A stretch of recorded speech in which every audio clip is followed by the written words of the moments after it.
હતી કે મારા મિત્ર પાસે જમીન છે, જગ્યા છે, તો એની સાથે હું ભાગીદારીમાં કરું કે કેમ. તબેલો કરવાની ગણતરી નથી, પણ ઘર માટે હું ભેંસ લઉં તો કેવું રહેશે. તો ભાગીદારી શક્ય હોય ત્યાં સુધી ન કરો, કારણ કે જો તમે સારો એવો મિત્ર ખોઈ બેસશો. હેલો મિત્રો, મિસ્ટર તબેલાવાલા. નમસ્કાર મિત્રો. પહેલા તો આપણે જણાવતા ખૂબ આનંદ થાય છે કે યુટ્યુબની અંદર 1K અને ઇન્સ્ટાગ્રામની અંદર પણ 1K આપણા કમ્પ્લીટ થઈ ગયા છે સબસ્ક્રાઇબ અને ફોલોવર. મિત્રો, આપ સૌના સાથ સહકારના સપોર્ટના કારણે આપણે આ બધા વિડીયો બનાવીએ છીએ અને વિડીયોની અંદર શક્ય હોય એટલી સાચી અને સચોટ માહિતી આપવાની કોશિશ કરું છું.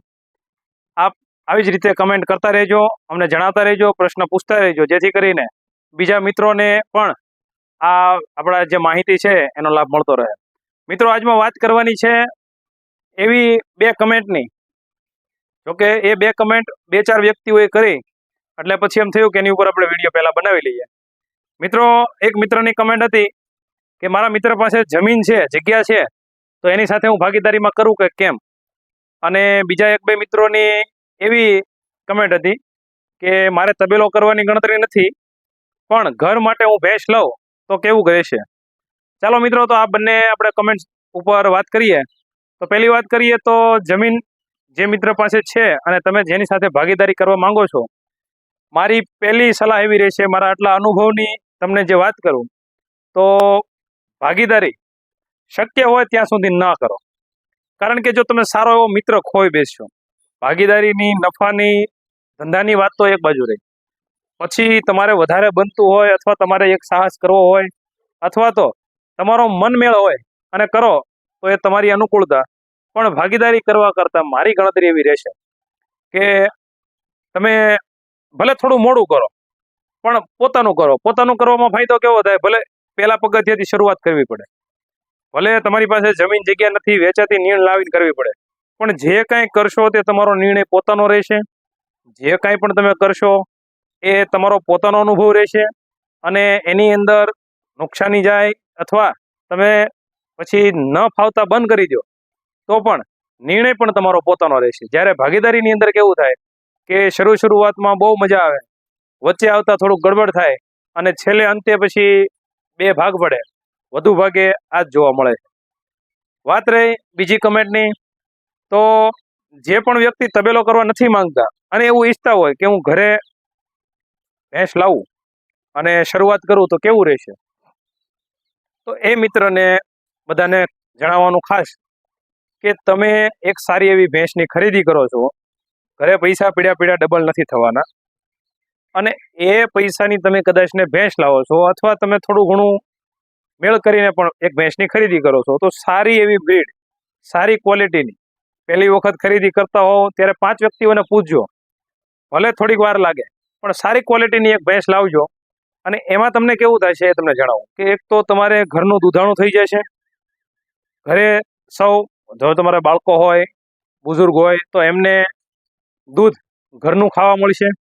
બીજા નંબરે વધતા દૂધનું તમે ઘી બનાવો અથવા તો ડેરીએ ભરી દો, તો તમારે એક એવી ગણતરી રાખવાની રહેશે, ઘરમાં તમારે એક છોકરો કામે છે આવી ગણતરી તમારે રહેશે. એનું કારણ તમને જણાવું મિત્રો, કે તમે સારી એવી બ્રીડની, સારી નસલની એક ભેંસ લાવો છો અને એ દિવસમાં 1 ટકનું જો 6 થી 7 લીટર કરતી હોય તો દિવસનું 12 થી 14 લીટર દૂધ થાય અને આટલું બધું દૂધ ઘરમાં ખાવામાં ઉપયોગ થતું નથી.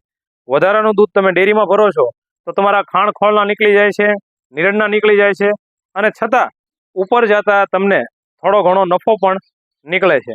અને આવી રીતે તમે શરૂઆત કરી હોય અને આની અંદર તમને કદાચ ને પછી મગજ બેસે તો તમે ભેંસોનો વધારો પણ કરી શકો. માનો કે ભેંસ લાવ્યા અથવા તો ગા પણ લાવ્યા હો, તો પછી તમને એ ધંધામાં આઈડિયા આવી જશે અને પ્લસ તમને દોતા ના આવડતું હોય તો તમારી પોતાના ઘરે હોય તો ઘરમાં બધાને દોતા ફાવી જાય.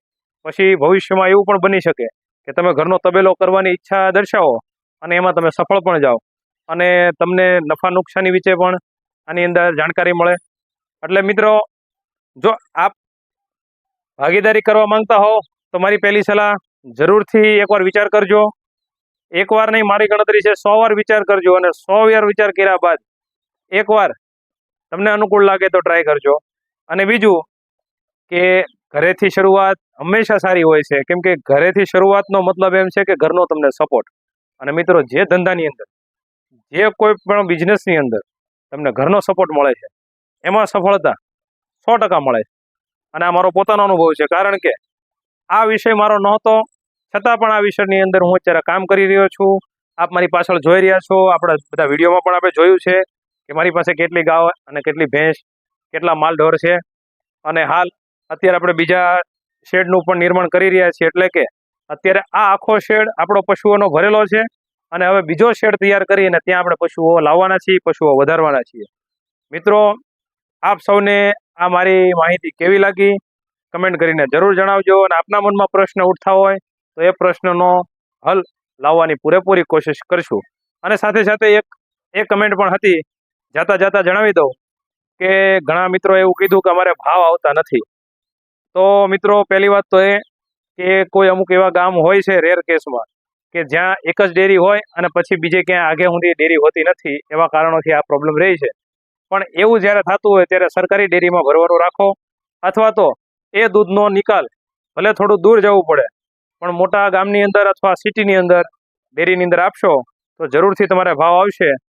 બાકી રજા આપો તમારા મિત્રને, મિસ્ટર તબેલાવાલા. હજી પણ તમે અમારી ચેનલને લાઇક ના કરી હોય અને સબસ્ક્રાઇબ ના કરી હોય તો કરી લેજો, ફોલો પણ કરી લેજો, જેથી કરીને અવારનવાર આવા વિડીયો અમે લાવતા રહીએ અને આપણે મળતા રહીએ.